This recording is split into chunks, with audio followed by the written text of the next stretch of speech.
Estamos de volta com o argumento e vamos falar agora sobre cartório. Está aqui conosco o Cleomar Moura, que é titular do Cartório de Registro de Imóveis do Primeiro Ofício. Cleomar, é um prazer tê-la aqui. Muito obrigado por ter vindo. Olha, um grande prazer também estar aqui, ter recebido o convite seu para falar aí para o teu público. Sim. Cleomar, registro de imóvel é um negócio assim que tem uma imagem assim meio chata, cara, demorada. Qual é a importância de você registrar o seu imóvel? Olha, no direito brasileiro, o registro é um ato constitutivo da propriedade, ou seja, você só adquire a propriedade com o registro.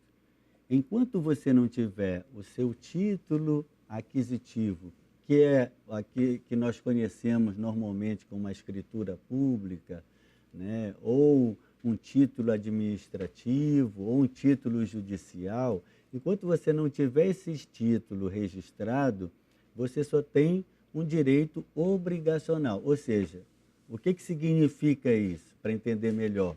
Você só tem uma obrigação, você não está vinculado ao imóvel. Você, se tiver algum problema, você vai ter que indenizar. Se esse titular do imóvel vier a falecer, os seus herdeiros não têm direito ao imóvel? Não tem direito nenhum ao imóvel, porque você não é o proprietário, entendeu?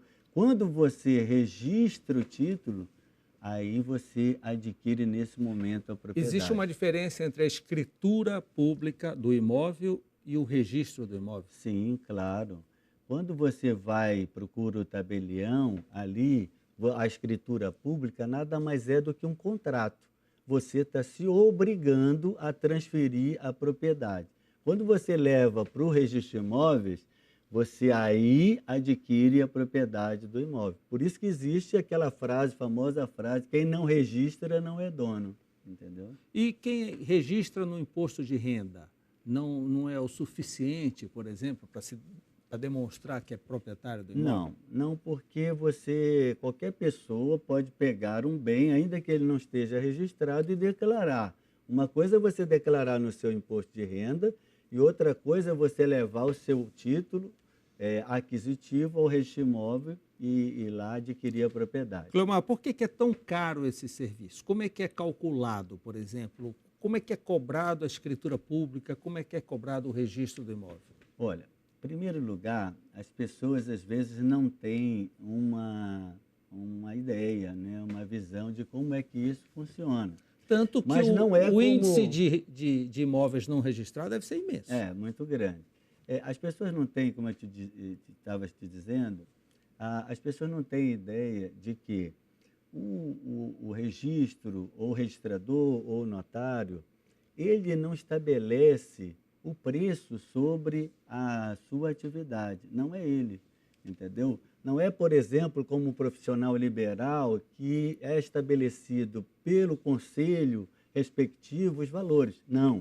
No caso dos serviços notariais de registro, quem define é a lei. Existe uma lei que trata sobre custas. Existe uma lei federal que trata de normas gerais, que os estados fazem as suas leis estaduais e devem respeitar essas normas gerais, mas é o legislador de cada estado, a Assembleia Legislativa, que vota um projeto de lei sobre custas, né? E percentualmente, é em torno de quanto? Olha, é difícil te falar em termos de percentual, porque hoje a tabela de emolumentos ela é por faixas, entendeu? E ela leva em consideração o valor venal do imóvel, entendeu? Agora, o que é interessante é que, como sendo um projeto de lei da Assembleia, toda a sociedade tem oportunidade de participar e opinar. E é assim que aconteceu com todos os projetos de lei de regimento de custo que foram para a Assembleia. Por desinformação, você tem ideia do percentual de imóveis que não sejam registrados numa cidade como Belém? Chega a ser a metade? Olha, quando eu assumi como titular, estava em torno de 65% Por cento de imóveis não não regularizados. registrado. Não registrados. Hoje eu acredito que está em torno de 52% de E imóveis o ainda que não você tem registrados. feito para esclarecer, para deixar mais claro para essa população a necessidade do registro? Olha, a nossa classe, ela tem, vem lutando há muito tempo com essa questão de reduzir todo o custo de legalização, porque não é que o registro apenas é caro, é o processo de legalização que envolve vários outros custos. Por exemplo, quando você vai adquirir a propriedade, você tem que pagar um imposto para o Estado, né, para o município, né, de 2% sobre o valor do imóvel. Né? Você tem que fazer uma escritura pública e você vai ter que pagar a escritura pública do tabelião, você vai ter o registro. Antes, e nós tínhamos aqui em Belém ainda a questão do laudêmio, porque você sabe que a primeira légua e a segunda légua patrimonial são registradas em nome do município de Belém, né, incorporado ao patrimônio da CODEM. Então, antes tinha um aforamento. Esse aforamento já chegou a ser 5%. Então, você tem ideia, 5% mais 2, isso aí 7%. Mais 1%, mais ou menos, nos outros custos, já daria aí 8% só para a legalização. Então Então, é essa isso que questão afasta. levou as pessoas a se afastar. E as pessoas têm ideia, uma ideia errônea, por quê? Porque quando ela vai no tabelião, ele não sabe que ele está pagando normalmente os impostos, está pagando despachante, está pagando certidões, está pagando escrituras, está pagando registro, entendeu? Então, é esta a visão equivocada que muitos Vamos têm. tomar como exemplo um prédio condominial, residencial, a construtora registrou aquele terreno, construiu o prédio, vendeu cada apartamento e cada unidade tem que fazer sua escritura particular e seu registro particular. Caso não o faça, aquele imóvel continua pertencendo à construtora. Continua pertencendo à construtora. E aí que é o grande risco de você ter seu imóvel não registrado. Por quê? Enquanto você não registra, o teu imóvel que você comprou está respondendo por dívidas Da construtora. Se ela faliu, o imóvel vai embora. Exatamente, você perde tudo, porque não estava registrado no seu nome. E fora outras situações que podem ocorrer, porque você sabe que o direito ele é dinâmico e todas essas situações elas afetam o registro de imóveis. Por exemplo, alguém pode falecer, a pessoa pode divorciar, às vezes a pessoa pega uma procuração em nome do vendedor e não faz a sua escritura ainda e não registra. Só que essa pessoa perde o contato com esse vendedor, que ele fica com a procuração, ele passa a ser representante do vendedor. Só que quando ele vai registrar, às vezes falta fazer vários atos em nome do vendedor que ele não tem mais contato. Aí todo dia nós estamos com essa luta para legalizar Cleomar, os imóveis. a imagem que se tem de cartório é algo ainda bastante antigo, muito papel, ou já está informatizado, já está tudo eletrônico, e eu é que estou por fora? Não, você realmente precisa ter uma visão diferenciada. É lógico que ainda tem muitos cartórios que precisam atingir, mas o Brasil, de 5 anos para cá, os oficiais, de um modo geral, do registro de imóveis, que antes a gente só tinha como foco a área jurídica, o conhecimento jurídico, o ensino dos nossos escreventes, o aperfeiçoamento da qualificação registral, nós passamos a olhar para um outro elemento, que é o elemento da gestão. Porque normalmente quando nós assumimos, nós somos profissionais de direito, bacharéis em direito, nós temos uma formação jurídica, não temos uma formação de gestor. Então nós passamos a acordar da necessidade de gerir. E hoje já tem, no Brasil, mais de 70 cartórios, e o nosso está incluso aí, com sistema de gestão de qualidade, com premiação nacional, nós mesmos agora, esse ano, estamos participando da certificação da ISO 9000. Então, os cartórios, de modo geral, estão todos informatizados. A Lei 11.977 já criou o registro eletrônico, o CNJ recentemente colocou aí a público um projeto de uma resolução para regulamentar o Quando é que registro você eletrônico. começa o registro eletrônico em Belém? Olha, como houve o CNJ abriu ao público para se manifestar, já fechou, agora estamos aguardando o CNJ editar esse provimento. Editando esse provimento, ele vai dar prazos, né? Pelo projeto que está lá, se não houver alteração, 4 meses para a capital, depois 6 meses para cartórios mais próximos e cartórios mais afastados, 9 meses. Cleomar, vamos falar sobre terreno de marinha, que muita gente confunde com terrenos da marinha. Exatamente. Né? Não tem nada a ver, Não a tem força nada a ver. naval é outra coisa. Terrenos de marinha. É. Existem 2 ou 3 ações da Prefeitura Municipal de Belém contra a União em função desses terrenos de marinha. Alguma vez eu li que até a Basílica de Nazaré faz parte de terrenos de marinha. Por que isso? Porque é o seguinte, olha, o terreno de marinha, ele iniciou, ele vem desde o Brasil, colônia, depois passou pelo Brasil imperial, qual é a metragem? República, né? Só que ele foi criado inicialmente por uma carta régia, um caráter orçamentário, né? O interesse do rei não era patrimonial, era um interesse para arrecadar renda para o rei. E assim ele se passou diante das legislações. E o que é interessante é que em nenhum momento, desde a primeira carta republicana, a Carta Magna de 1891, ele não foi recepcionado, o terreno de marinha, como um bem pertencente à União, né? Somente agora, com a Constituição passada, a última Constituição nossa de 1988, é que ela foi recepcionada, entendeu?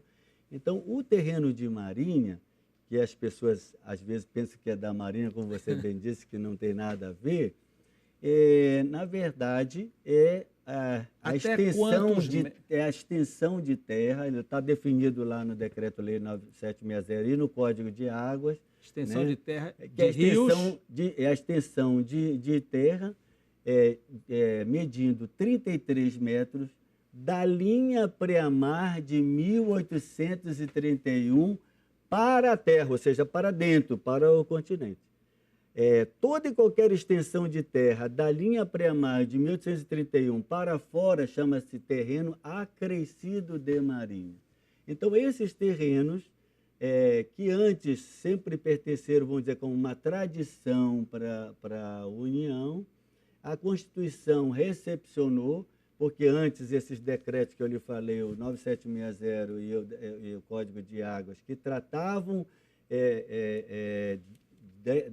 desse terreno de marinha acrescido e atribuíam à União, eles até então estavam vamos dizer assim, com vício da inconstitucionalidade, porque nenhuma Constituição tinha recepcionado, e isso é uma matéria exclusiva da Constituição Federal, atribuir a propriedade, os bens, o patrimônio dos entes políticos. Me explica como é que a Basílica de Nazaré, que está bem longe desses 33 metros dessa pré-mar, está inclusa como terreno de marinha? É porque o terreno de marinha, para que você considere como terreno de marinha, é todo e qualquer terreno que está próximo ao mar ou ao rio, que há uma variação de maré de 5 centímetros, entendeu? Então, como Belém foi muito irrigado por rios e igarapés, e eles têm influência de maré, e muitos deles hoje já estão aterrados, que nem se sabe por onde estão. Tinha um ali ao lado da Basílica. Ao lado da Basílica tinha um.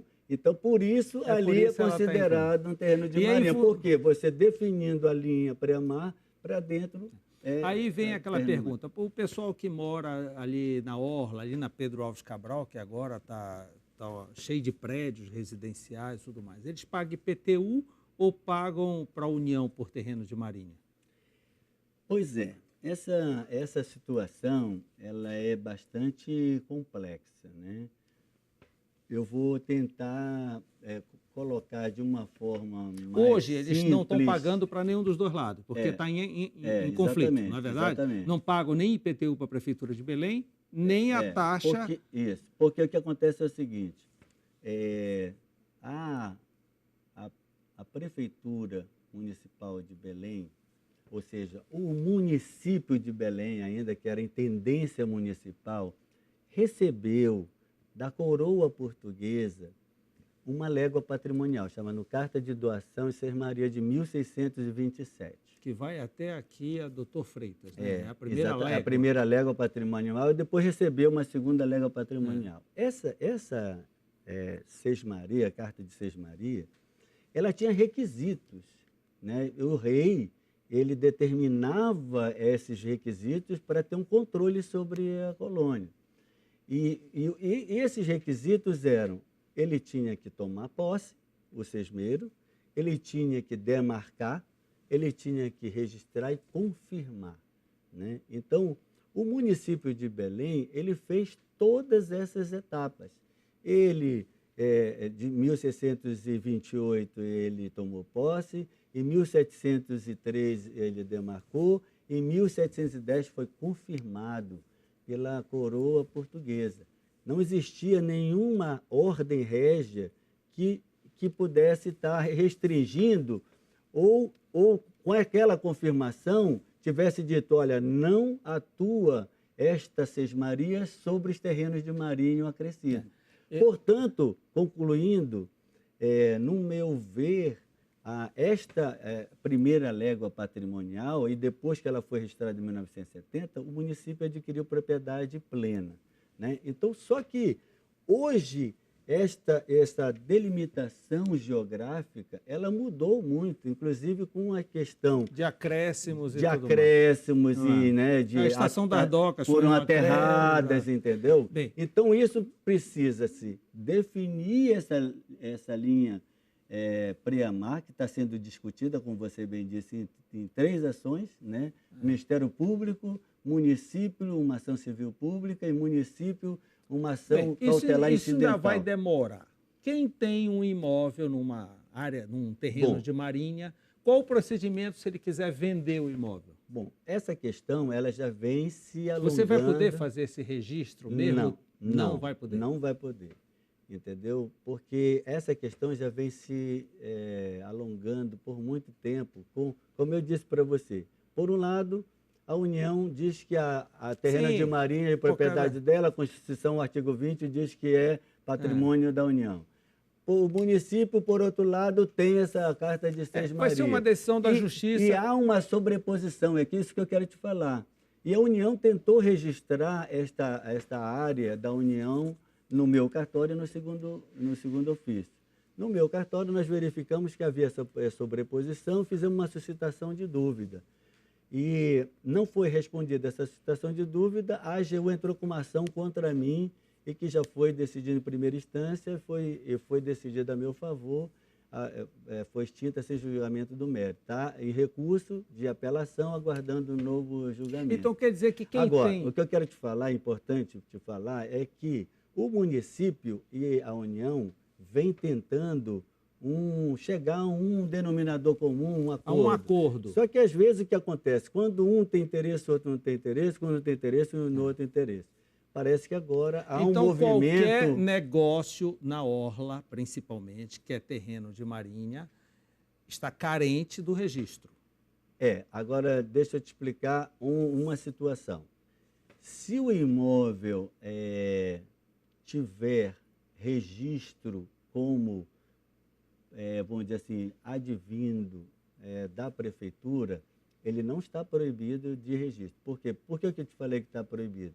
Porque quando gerou toda essa confusão... Ele já registrou anteriormente, ele paga o IPTU porque a prefeitura tem Tá. registro, e aí normalmente. Agora, o que aquele que não acontece é aquele que não está registrado. e que está registrado como terreno de Marinha, ele está tendo dificuldade. Por quê? Porque como eu não registrei essa incorporação em nome da União, e consultando a corregedoria também disse, enquanto não essas então, legalmente ações não existe está esse imóvel. subjúdice, não registra, entendeu? Até que se resolvido isso. Ou então, que União e Prefeitura cheguem a um acordo e que eu tenho participado dessas discussões, no sentido de que os dois possam regularizar, delimitar, abrir mão de uma coisa Seria e outra tão bom, e não? possa resolver essa situação para a Seria tão bom. população. E Seria tão bom. para Belém toda, Pra Belém, ficar toda claro, certinha, sem problema. Claro. Cleomar Moura, muito obrigado por essa entrevista, essas informações. Boa sorte, que a gente consiga logo esse tipo de registro. Belém não vai ficar diferente do restante. As outras capitais têm esses problemas também? Tem. O Rio de Janeiro tem? Todos. Tem Rio, Espírito Santo, Bahia, Pernambuco. Bona, nós temos um Brasil que tem de litoral 8.400 e tantos quilômetros. E não quer perder a taxazinha, sempre é boa, né? Boa, demais. Obrigado, Cleomar. Tá bom. Obrigado pela sua audiência. Estaremos de volta na próxima segunda. Tchau.